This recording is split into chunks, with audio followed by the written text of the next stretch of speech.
जय श्री कृष्ण। श्रीमद् भगवद गीता यथारूप।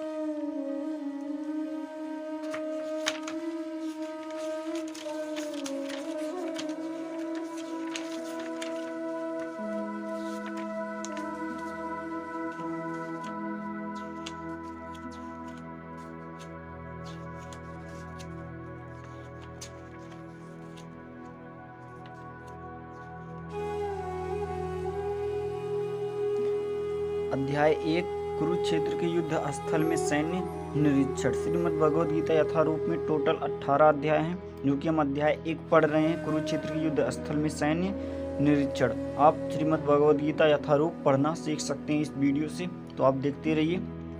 धृतराष्ट्र उवाच धर्मक्षेत्रे कुरुक्षेत्रे समवेता युयुत्सवः मामकः पाण्डवस्य चायौ किं कुर्वत्। संजय। धर्मक्षेत्रे कुरुक्षेत्रे समवेता युयुत्सवः मामका पांडवस्य चायौ किम कुर्वत्। संजय। फिर धृतराष्ट्र ने क्या कहा? हे संजय, धर्मभूमि कुरुक्षेत्र में युद्ध की इच्छा से एकत्र हुए मेरे तथा पांडु के पुत्रों ने क्या किया? ठीक, धृतराष्ट्र कहते हैं संजय से। फिर देखिए, तात्पर्य है कि भगवद गीता एक बहुपठित आस्तिक विज्ञान है जो गीता महात्म्य में सार रूप में दिया हुआ है।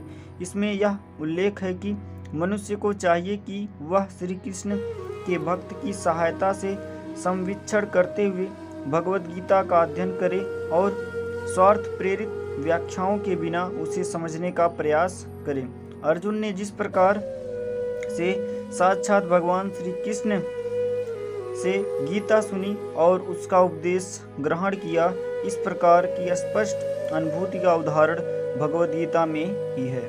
यदि उसी गुरु परंपरा से निजी स्वार्थ से प्रेरित हुए बिना किसी को भगवद गीता समझने का सौभाग्य प्राप्त हो तो वह समस्त वैदिक ज्ञान तथा विश्व के समस्त शास्त्रों के अध्ययन को पीछे छोड़ देता है।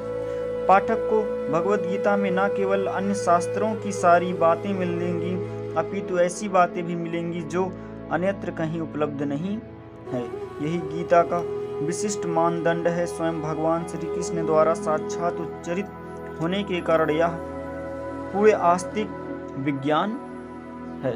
ठीक, महाभारत में वर्णित धृतराष्ट्र तथा संजय की वार्ताएं इस महान दर्शन के मूल सिद्धांत का कार्य करती हैं। माना जाता है कि इस दर्शन की प्रस्तुति कुरुक्षेत्र के युद्ध स्थल में हुई, जो वैदिक युग से पवित्र तीर्थ स्थल रहा है। इस प्रवचन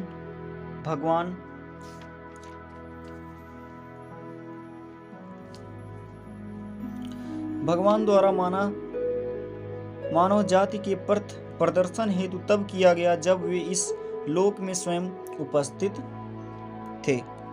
धर्मक्षेत्र शब्द सार्थक है क्योंकि कुरुक्षेत्र के युद्ध स्थल में अर्जुन के पक्ष में श्री भगवान स्वयं उपस्थित थे। कौरवों का पिता धृतराष्ट्र अपने पुत्रों की विजय की संभावना के विषय में अत्यधिक संदिग्ध था, अतः इसी संदेह के कारण उसने अपने सचिव से पूछा। उन्होंने क्या किया? वह आश्वस्त था कि उसके पुत्र तथा उसके छोटे भाई पांडु के पुत्र कुरुक्षेत्र की युद्ध भूमि में निर्णयात्मक संग्राम के लिए एकत्र हुए हैं। फिर भी उसकी जिज्ञासा सार्थक है। वह नहीं चाहता था कि भाइयों में कोई समझौता हो, अतः वह युद्ध भूमि में अपने पुत्रों की नियति, भाग्य, भावी के विषय में आश्वस्त होना चाह रहा था। चूंकि इस युद्ध को कुरुक्षेत्र में लड़ा जाना था, जिसका उल्लेख वेदों में स्वर्ग के निवासियों के लिए भी तीर्थ स्थल के रूप में हुआ है, अतः धृतराष्ट्र अत्यंत भयभीत था कि इस पवित्र स्थल का युद्ध के परिणाम पर न जाने कैसा प्रभाव पड़े। उसे भली भांति ज्ञात था कि इसका प्रभाव अर्जुन तथा पांडु के अन्य पुत्रों पर अत्यंत अनुकूल पड़ेगा, क्योंकि स्वभाव से वे सभी पुण्य आत्मा थे। संजय श्री व्यास का शिष्य था, अतः उनकी कृपा से संजय धृतराष्ट्र के कक्ष में बैठे बैठे कुरुक्षेत्र के युद्ध स्थल का दर्शन कर सकता था। इसलिए धृतराष्ट्र ने उससे युद्ध स्थल की स्थिति के विषय में पूछा। पांडव तथा धृतराष्ट्र के पुत्र दोनों ही एक वंश से संबंधित हैं, किंतु यहाँ पर धृतराष्ट्र के वाक्य से उसके मनोभाव प्रकट होते हैं। उसने जानबूझकर अपने पुत्रों को कुरु कहा और पांडु के पुत्रों को वंश के उत्तराधिकार से विलग कर दिया। इस तरह पांडु के पुत्रों अर्थात अपने भतीजों के साथ धृतराष्ट्र की विशिष्ट मन स्थिति समझी जा सकती है। जिस प्रकार धान के खेत से अवांछित पौधों को उखाड़ दिया जाता है, उसी प्रकार इस कथा के आरंभ से ही ऐसी आशा की जाती है कि जहाँ धर्म के पिता श्री कृष्ण उपस्थित हों, वहाँ कुरुक्षेत्र रूपी खेत में दुर्योधन आदि धृतराष्ट्र के पुत्र रूपी अवांछित पौधों को समूल नष्ट करके युधिष्ठिर आदि नितांत धार्मिक पुरुषों की स्थापना की जाएगी।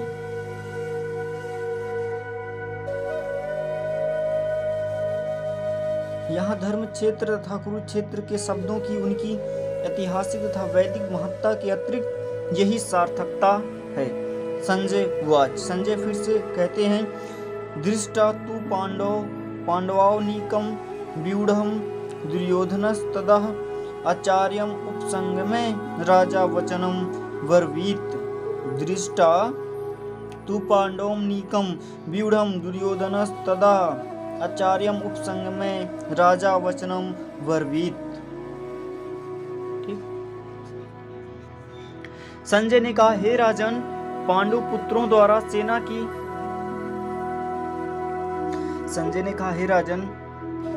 पांडु पुत्रों द्वारा सेना की व्यूहरचना देखकर राजा दुर्योधन अपने गुरु के पास गया और उसने ये शब्द कहे। तात्पर्य है कि धृतराष्ट्र जन्म से अंधा था। दुर्भाग्यवश वह आध्यात्मिक दृष्टि से भी वंचित था। वह यह भी जानता था कि उसी के समान उसके पुत्र भी धर्म के मामले में अंधे हैं और उसे विश्वास था कि वे पांडवों के साथ कभी भी समझौता नहीं कर पाएंगे, क्योंकि पांचों पांडव जन्म से ही पवित्र थे।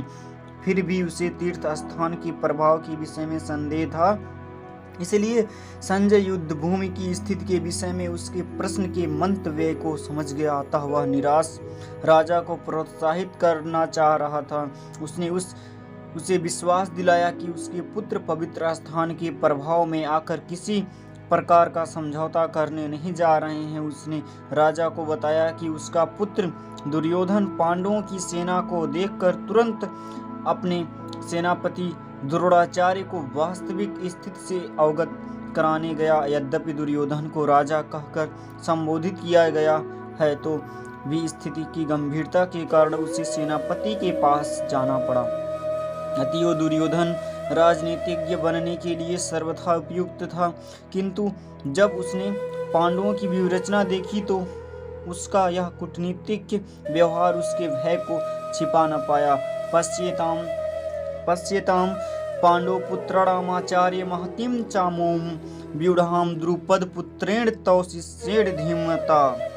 पश्येताम पांडव पुत्राणामाचार्य महतीम चामोम व्यूढ़ाम द्रुपद पुत्रेण तौ शिष्येण धीमता। हे आचार्य, पांडव पुत्रों की विशाल सेना को देखकर देखें, जिसके आपके बुद्धिमान शिष्य द्रुपद के पुत्र ने इतने कौशल्य से व्यवस्थित किया है। तात्पर्य है कि परम राजनीतिज्ञ दुर्योधन महान ब्राह्मण सेनापति द्रोणाचार्य के दोषों को इंगित करना चाहता था। अर्जुन की पत्नी द्रौपदी के पिता राजा द्रुपद के साथ द्रोणाचार्य का कुछ राजनीतिक झगड़ा था। उस झगड़े के फलस्वरूप द्रुपद ने एक महान यज्ञ संपन्न किया, जिससे उसे एक ऐसा पुत्र प्राप्त होने का वरदान मिला जो द्रोणाचार्य का वध कर सके। द्रोणाचार्य इसे भली भांति जानता था, किंतु जब द्रुपद का पुत्र धृष्टद्युम्न युद्ध शिक्षा के लिए उसको सौंपा गया तो द्रोणाचार्य को उसे अपने सारे सैनिक रहस्य प्रदान करने में कोई झिझक नहीं हुई। अब धृष्टद्युम्न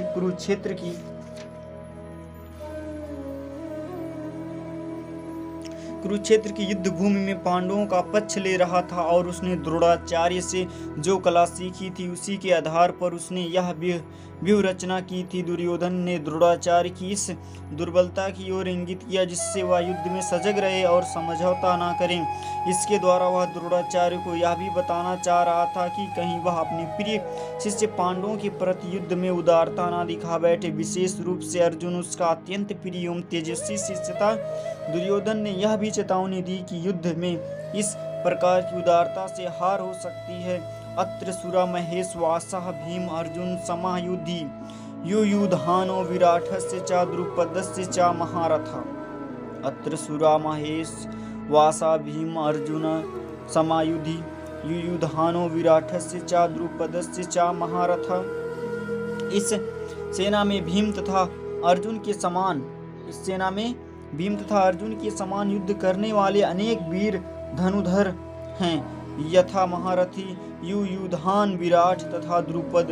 तात्पर्य है कि यद्यपि युद्ध कला में द्रोणाचार्य की महान शक्ति के समक्ष धृष्टद्युम्न महत्वपूर्ण बाधक नहीं था, किंतु ऐसे अनेक योद्धा थे जिनसे भय था। दुर्योधन इन्हें विजय पथ में अत्यंत बाधक बताता है, क्योंकि इनमें से प्रत्येक योद्धा भीम तथा अर्जुन के समान दुर्जेय था। उसे भीम तथा अर्जुन के बल का ज्ञान था, इसलिए वह अन्यों की तुलना इन दोनों से करता है। धृष्टकेतुस्य च कितानः काशीराजस्य च वीर्यवान् पुरजित कुंती भोजस्य च शैव्यस्य च नरपुंगवः। इनके साथ ही धृष्टकेतु, चेकितान, काशीराज, पुरुजीत, कुंती भोज तथा शैव्य जैसे महान शक्तिशाली योद्धा भी